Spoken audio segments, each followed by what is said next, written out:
5 best weight gain foods. जी हाँ, 5 ऐसी खाने की चीज़ें जो 100% वज़न बढ़ाने में असरअंदाज होती हैं। चाहे आप खुद इस्तेमाल करके ही देख लें, इस्तेमाल करके आप वज़न बढ़ा सकते हैं। पहले नंबर पर आती है चना।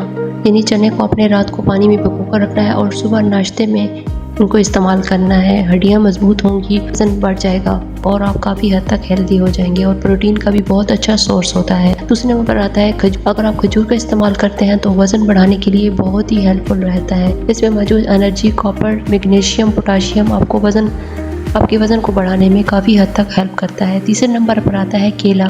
आपने रोज़ाना 2 से 3 केले इस्तेमाल करने हैं। इससे आपकी बॉडी पर काफ़ी हद तक असर पड़ेगा और आपका वेट तेज़ी से बढ़ेगा और आपकी तमाम वीकनेस को दूर कर देगा। आपकी हड्डियाँ भी मजबूत होंगी। मूंगफली में मौजूद हेल्दी फैट और प्रोटीन काफ़ी मिकदार में पाए जाते हैं। 5वें नंबर पर आता है बॉयल एग। और बॉयल एग का इस्तेमाल नॉन वेजिटेरियन कर सकते हैं।